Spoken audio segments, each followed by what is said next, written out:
వచ్చి 4 ఇళ్ళు వచ్చినాయి అన్నయ్య. అవి కూడా బీసీ వాళ్ళకి ఇచ్చారు. అన్ని పంచాయతీలకు 30-20 ఇళ్ళు వచ్చినాయి. మా పంచాయతీకి ఎందుకు 4 ఇళ్ళు ఇచ్చారు? అవి కూడా బీసీ వాళ్ళకే ఇచ్చారు. మా ఎస్టీ వాళ్ళకి ఇవ్వలేదు. మరి మేమందరం ఎక్కడ ఉండాలి? మరి చెప్పండి. ఉన్న వాళ్ళు ఉన్నారు, లేని వాళ్ళు కూడా ఉన్నారు. 4 ఇళ్ళు ఎలాగిస్తారన్నయ్య? ఇప్పుడు మొన్న గాలి దుమ్ముకి మా ఇంట్లో అది మామిడి చెట్టు పడి ఇల్లు స్లాప్ పోయింది. మేము బయటే ఉంటున్నాం. మేము ఎక్కడ ఉండాలి? మరి వాళ్ళంటే వాళ్ళకి కూడా కావాలి కదా ఇల్లు.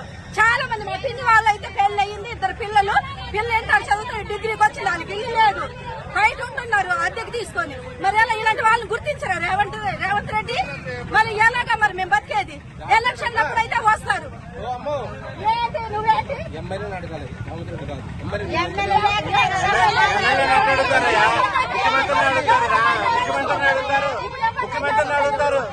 సర్పంచ్ ఎవరైతే ఎమ్మెల్యే ఇచ్చేది అంతేగా. మరి రేవంత్ రెడ్డి చెప్పకోకుండా ఎమ్మెల్యే ఇస్తున్నాడా ఇల్లు?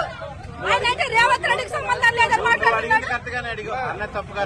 రామన్గూడ గ్రామ పంచాయతీ మాజీ సర్పంచ్ గారిని రామన్గూడలో 4 ఉన్నారా? మిగతా వాళ్ళు లేరా? మాకు 20-30 ఏళ్ళు ఇస్తే మిగతా వాళ్ళందరూ మేము చూసుకొని మేము ఉంటాం. ఒక ఉపాధి అనేది మాకు ఉంటది కదా, ఒక గూడు గుడిసె మాకు ఉంటది కదా. 4 లేరు కదా రామన్గూడలో.